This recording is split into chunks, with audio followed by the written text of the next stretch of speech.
Terima kasih buat teman-teman semuanya yang sudah menyempatkan waktunya untuk bergabung di sini atau menantikan jawaban dari pertanyaan Anda. Siapa di sini, saya tanya dulu, yang selalu bertanya kapan DC datang ke rumah? Ya mungkin saja Anda saat ini baru jatuh tempo di pinjol-pinjol legal seperti kredit pintar mungkin, atau bisa jadi dari Kredivo atau dari Aku Laku. Tolong isi di kolom komentar siapa yang pengen menemukan jawaban kapan DC datang ke rumah. Habis itu lagi, siapa juga di sini yang sudah dikunjungi oleh debt collector dan habis itu juga mencari tahu apakah debt collector akan balik lagi. Silahkan Anda isi di kolom komentar, nanti saya bantu juga menjawab secara individunya. Dan yang jelas kita terangkan dulu per video ini. Oke. Kalau untuk gagal bayar di pinjol atau telat bayar di pinjol, mungkin kita sudah nggak heran ya. Bahkan orang yang galbay di pinjol itu jumlahnya sudah puluhan juta.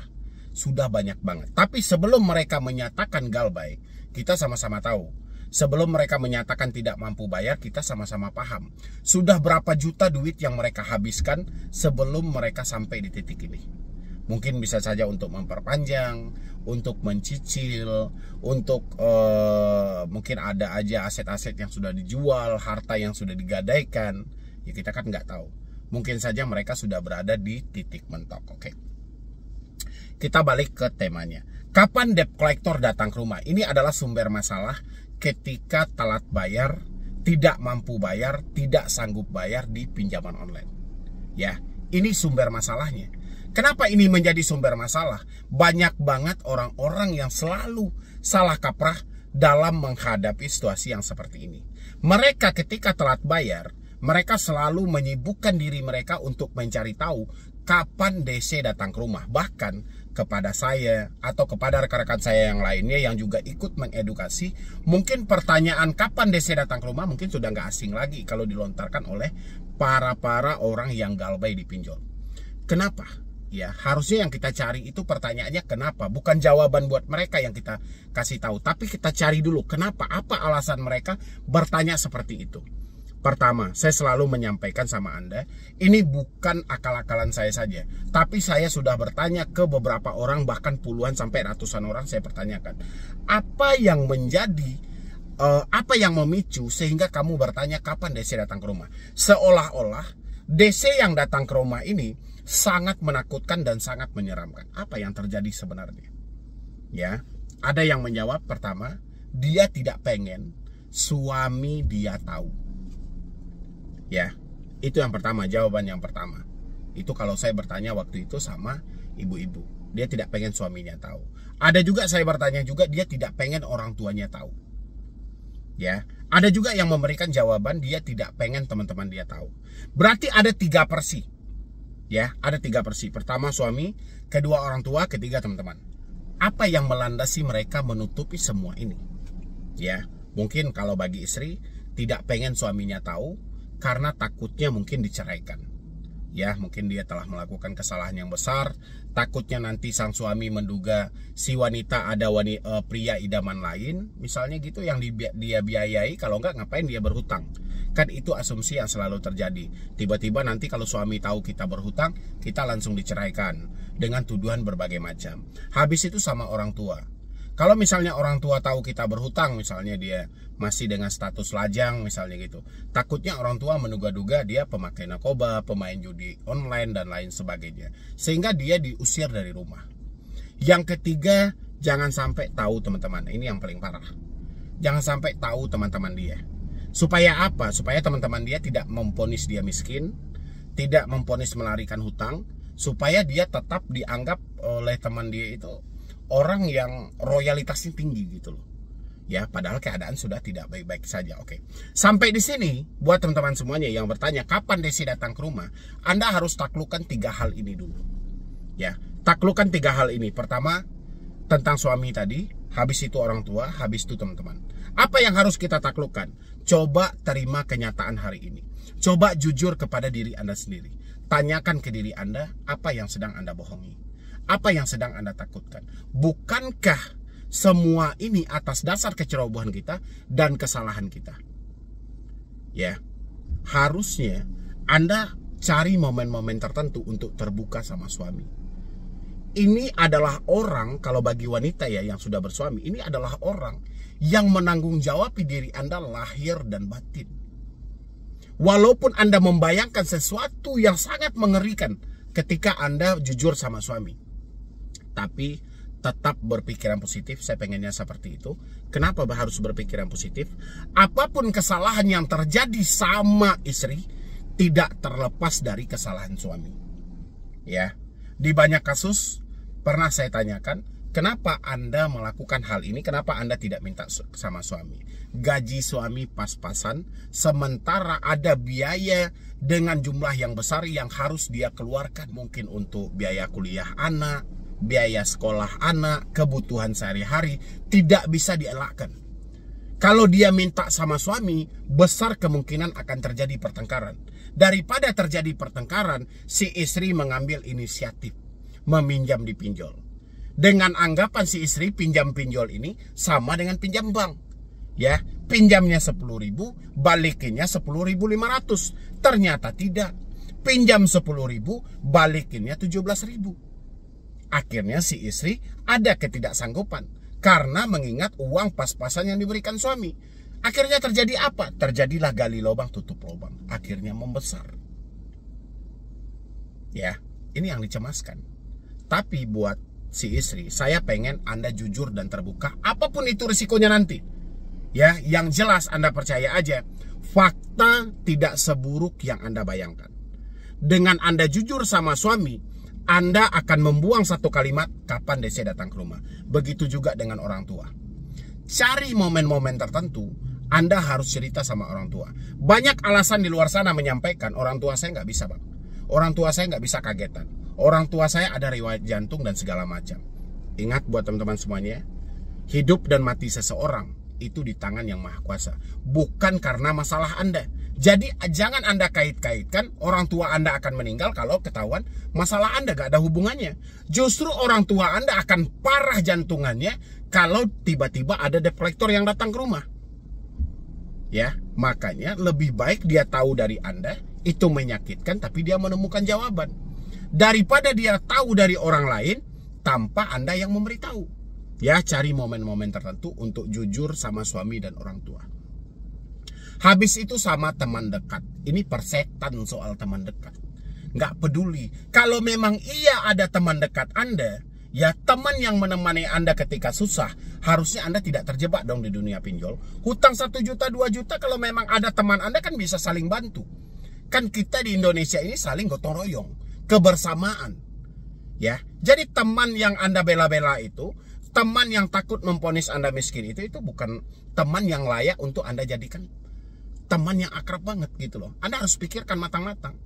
Ngapain Anda harus bersandiwara hanya menutupi bahwa Anda jangan sampai disampaikan miskin. Padahal fakta memang Anda miskin, duit sudah tidak ada.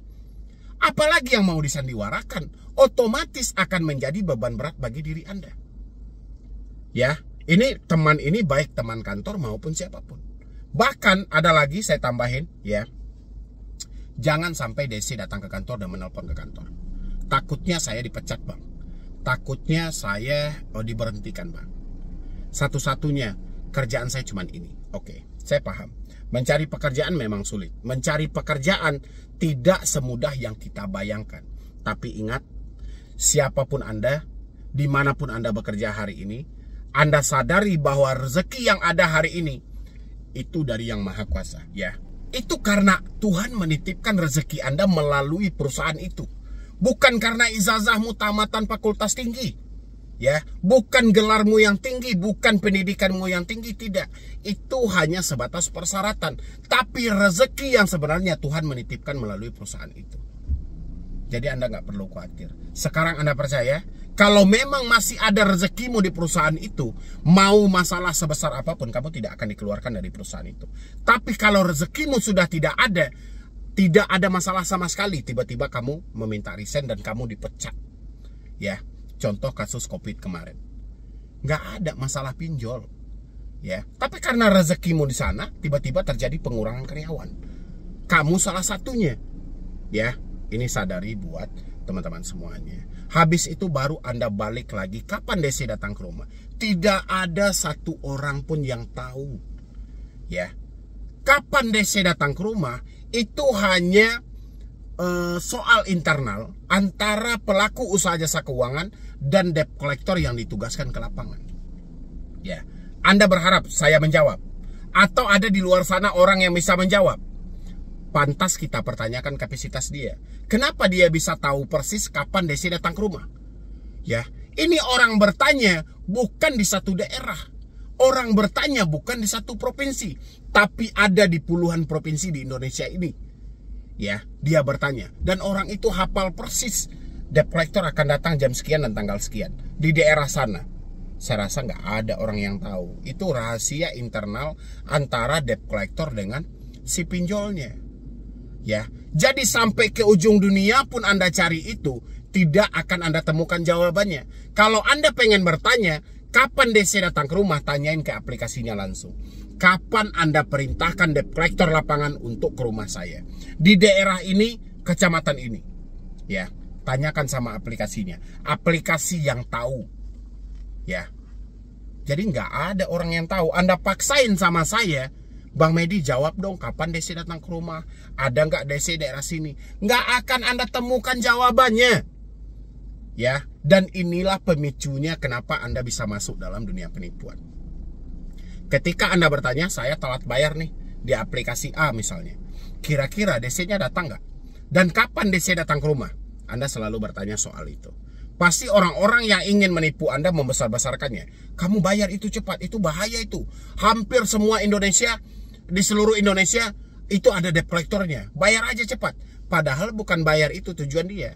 Mana datamu? Ayo pinjam lagi ke pinjol lain.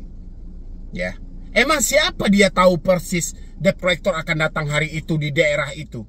Ini satu Indonesia loh orang yang bertanya. Bukan di satu tempat. Ya. Sedangkan di satu tempat aja belum ada jaminan debt collector kapan pastinya akan datang ke rumah. Tidak ada orang yang tahu. Ya, kecuali Anda bertanya ke pihak aplikasinya sendiri. Itu baru jelas. Ya, itu buat teman-teman semuanya yang bertanya kapan DC datang ke rumah. Habis itu Anda juga bertanya juga, DC sudah datang ke rumah saya Bang.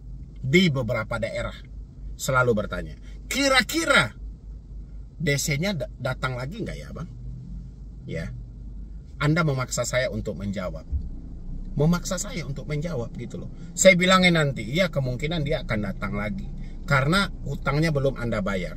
Takutnya nggak datang. Anda bilangin saya, Bang Medi, kemarin Bang Medi jawab, dia akan datang lagi karena hutang nggak saya bayar. Nyatanya Bang, ini udah 1 tahun, udah 2 tahun nggak datang-datang lagi mereka. Akhirnya saya yang dibilang bohong. Saya bilangin, mereka nggak akan balik lagi itu. Karena dia tahu Anda nggak ada duit. Tiba-tiba dia balik.